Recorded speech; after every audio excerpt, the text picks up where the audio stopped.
Getúlio Vargas. Olha, poucos nomes na história do Brasil são tão fortes e tão cheios de contradição. Por 15 anos, ele foi o centro do poder e ele mudou o país de um jeito que a gente sente até hoje. Mas quem ele foi de verdade? Um cara que modernizou o Brasil ou um tirano? Bom, vamos mergulhar nessa história e tentar entender as duas faces desse líder. E aqui a gente já dá de cara com um grande paradoxo. De um lado, o pai dos pobres, o protetor dos trabalhadores, o cara que deu direitos para milhões de pessoas. Do outro, um ditador, que tirou liberdades, censurou a imprensa e perseguiu quem era contra ele. Essa imagem resume perfeitamente a questão que a gente vai explorar. Essa é a grande pergunta, né? Como é que pode? Como essas duas coisas tão diferentes couberam na mesma pessoa e no mesmo governo? Para a gente entender isso, a gente precisa voltar lá para o comecinho de tudo. Pensa no cenário do Brasil no final dos anos 20. O país estava literalmente num beco sem saída. A política da República Velha já não se sustentava mais, e a nossa economia, que dependia quase que só do café, quebrou junto com a crise mundial de 1929. E, olhem, esse número aqui, ele mostra o tamanho do desespero. 78 milhões de sacas de café. É muita coisa. Imagina, o equivalente a 3 anos do consumo do mundo inteiro na época, simplesmente jogado fora, queimado, para tentar segurar o preço. Isso dá uma dimensão da crise que abriu o caminho para uma mudança radical. E é aí, nesse caos todo, que surge o Getúlio Vargas.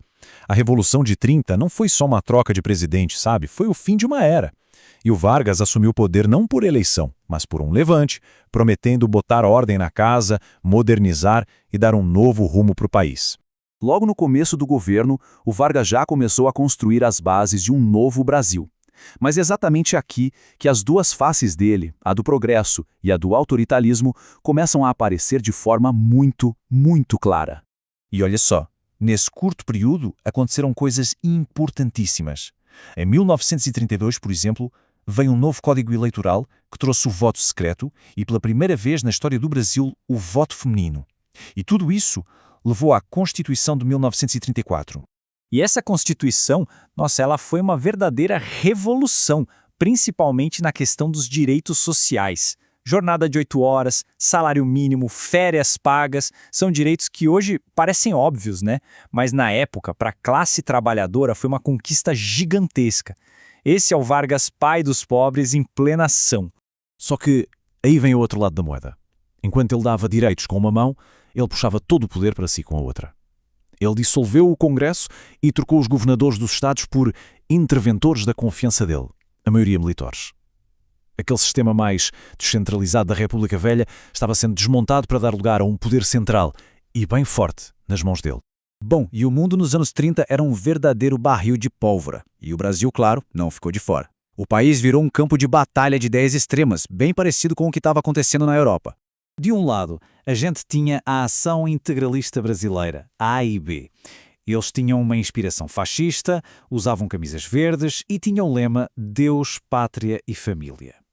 Do outro lado, a Aliança Nacional Libertadora, a ANL, que era uma frente esquerda com comunistas na liderança que queria reforma agrária. A polarização era total. Então o ponto de virada foi esse aqui. Em 1935, a ANL tentou fazer uns levantes militares, a tal da Intentona Comunista. Foi um fracasso total, mas para o Vargas foi a desculpa perfeita. Ele usou o medo do perigo vermelho para endurecer o regime, declarar estado de sítio e basicamente calar qualquer tipo de oposição. A partir daqui, o Vargas dá o seu passo mais ousado. Ele deixa de ser só um líder autoritário para se tornar, de facto, um ditador. E é aqui que aquele paradoxo entre o progresso social e a repressão política chega no seu nível máximo. Pensa comigo, as eleições estavam marcadas para 1938 e o Vargas precisava de um jeito de continuar no poder. A solução? O tal do Plano Cohen. Basicamente, um documento falso, que dizia ser um plano comunista para tomar o poder, foi descoberto e vazado para a imprensa. O pânico que isso gerou foi a justificativa perfeita para Vargas cancelar as eleições, fechar o Congresso e dar um golpe nele mesmo. E pronto, nascia ali o Estado Novo, uma ditadura sem tirar nem pôr. A nova Constituição, que foi apelidada de polaca porque parecia com a da Polónia fascista da época, concentrava poderes absolutos nas mãos do presidente. É claro que, para manter uma ditadura de pé, Era preciso controlar a narrativa. E foi para isso que criaram o DIP. Ele censurava tudo. Jornais, rádio, cinema, teatro, e ao mesmo tempo produzia uma propaganda pesadíssima para construir a imagem do Vargas como o grande líder, o protetor da nação. E agora, se preparem porque aqui a contradição chega no nível máximo. Em 1943, no auge da ditadura, o Vargas assina o seu maior legado social, a CLT, a Consolidação das Leis do Trabalho. O mesmo governo que tirava os direitos políticos estava consolidando os direitos sociais dos trabalhadores em um documento só. Mas, sempre tem um mas, né? A CLT também foi uma ferramenta de controle. As greves foram proibidas e os sindicatos, para poder existir, tinham que estar ligados ao Ministério do Trabalho, ou seja, se tornaram dependentes do Estado. Os trabalhadores ganharam direitos, é verdade, mas perderam autonomia. E a contradição final, aquela que ia selar o destino do Estado Novo, veio com a Segunda Guerra Mundial. Dá uma olhada nessa charge. Ela resume a ironia perfeitamente. O Brasil, um país com um governo de inspiração fascista, mandou a Força Expedicionária Brasileira para lutar junto com os aliados contra o fascismo na Europa. A pressão dos Estados Unidos e os ataques de submarinos alemães acabaram forçando Vargas a tomar essa decisão.